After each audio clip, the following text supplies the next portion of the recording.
Buenos días o buenas tardes a todos.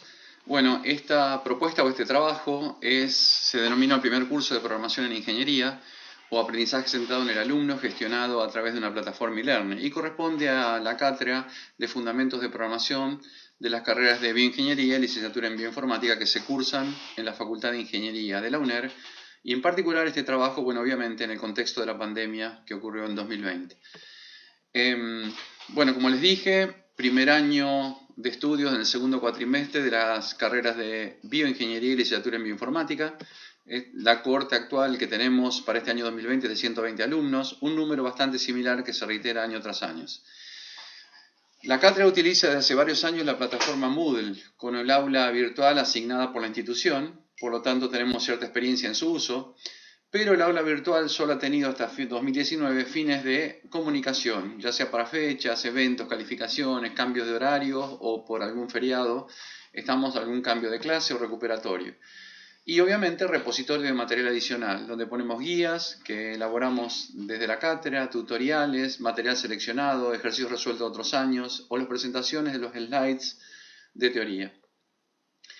Es decir, los contenidos de la materia implican el aprendizaje de algorítmica computacional para resolver problemas mediante programas. Pero si bien los conceptos no implican gran dificultad para su comprensión o entendimiento, estos conceptos y herramientas del lenguaje de programación requieren de mucha práctica y por lo tanto experiencia e ingenio para su aplicación, pues los problemas, a pesar de la simpleza que pueden tener ciertos conceptos, suelen ser de muy diversa complejidad. O sea, el alumno debe tener la experiencia para saber cómo combinar las herramientas para resolver problemas mediante programas. Ahora bien, si ya disponíamos de un aula virtual desde hace años con diversos materiales digitales, entonces teníamos virtualizado el desarrollo de la materia.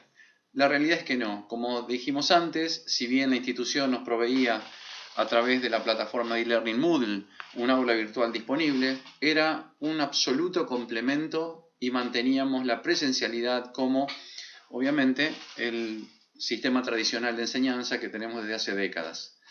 La respuesta entonces es claramente no. No estaba virtualizada la materia, era un simple material secundario de complemento. El modelo de enseñanza seguía las pautas de siempre del modelo tradicional que llevamos de hace quizá más de 100 años, porque es económico, todos en la misma hora, en el mismo lugar, el modelo que se conoce como de Ford, que tiene una alta carga expositiva, a excepción obviamente de las prácticas en computadora que hacían los chicos. Pero absolutamente carecíamos de posibilidades de personalizar la enseñanza, a través de las tecnologías de la información. Bien, ¿estaba casi virtualizado el desarrollo de la materia? Nos preguntamos, claramente no, como dijimos, los materiales digitales y el aula virtual eran meros complementos y de importancia secundaria. Era el espacio de comunicación y repositorio de material adicional. Claramente, la presencialidad, la asistencia obligatoria, ¿nos garantizan la motivación o la atención del alumno en el modelo tradicional?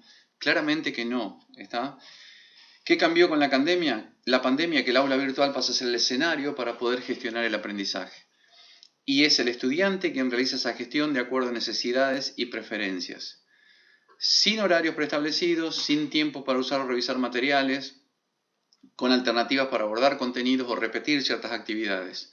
Sabemos, aparte por la programación neurolingüística, que se ha determinado que muchas personas interactúan con su entorno, con las personas, aprenden, etcétera, en forma visual. Hay personas que tienen características auditivas, otras necesitan la interacción social entre personas, son kinestésicas, y otras son más retraídas de diálogo interno. Muy diferentes entre sí, a veces combinan algunas de estas características, por lo que es muy probable que nuestros alumnos prefieran un determinado material sobre otro de acuerdo a estas características. Miremos un poquito acerca del aula que tenemos disponible. Como verán ustedes, el aula de la materia, que es bastante compleja cuando no tenemos la presencialidad, donde tenemos pautas rígidas de horarios y demás y actividades, implica un sinnúmero de materiales. Por eso un primer paso en medio de esta complejidad y este mar de posibilidades, el primer paso que requieren los alumnos y que les recomendamos ver es la guía didáctica. Estoy abriendo la guía didáctica de cómo estudiar, por ejemplo, la unidad 1, qué resultados de aprendizaje pretendemos de ellos en este tema. No se requieren conocimientos previos para esta actividad, obviamente, y cómo sugerimos que aborden los distintos contenidos. Porque en el medio del aula virtual se van a encontrar con una cantidad enorme de material, a veces entre las alternativas, cuál seleccionar. Entonces le damos sugerencias para que ellos no se sientan perdidos en este information glut, digamos, que tenemos como repositorio y materiales dentro del aula. Bien, por supuesto que no exigimos presencialidad, ahora aparte no podríamos hacerlo y no podemos controlarla, pero le proveemos a través del aula virtual un sinnúmero de posibilidades y alternativas de aprendizaje. Es el alumno quien interactúa con el material, con los medios y en el momento que él decide, administrando sus tiempos, revisando los conceptos o repitiendo actividades para mejorar cierta comprensión. Si bien el alumno gestiona el proceso de aprendizaje seleccionando actividades y administrando sus tiempos, existen pautas y fechas, obviamente, que establecemos nosotros. Estamos para entrega de prácticos, fechas de parciales o etcétera, o actividades de evaluación. Son situaciones imposibles de lograr en un sistema tradicional basado en la presencialidad con horarios rígidos, para todos por igual, ¿no? Los encuentros sincrónicos por videoconferencia con el rótulo de consulta nos sirven para observar y evaluar los aprendizajes. Las evaluaciones parciales y finales son similares a las realizadas presencialmente, pero obviamente, porque deben obviamente construir programas para resolver problemas. Hacemos evaluaciones diagnósticas, ya que la plataforma eLearning nos permite automatizar y mezclar cuestionarios. Como conclusiones, las tecnologías de la información nos permiten disponer de múltiples alternativas para el desarrollo de contenidos y facilitar al alumno la selección de dicho material de acuerdo a su preferencia, motivándolo y optimizando el proceso de aprendizaje. La mayoría de las múltiples actividades son fácilmente aparte registrables en la plataforma para eLearning que estamos usando. Eso nos permite ver cómo participó cada estudiante en un foro, cómo contestó preguntas, etc. Y también nos sirve para identificarlo, cosa que en el aula presencial, chicos que levantan la mano no sabemos quiénes son. Y podemos analizar obviamente sus respuestas para mejorar los contenidos y los materiales.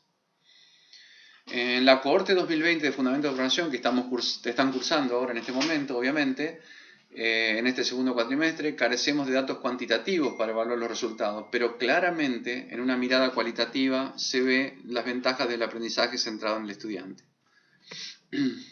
Gracias por su atención y de nuevo buenos días o buenas tardes a todos.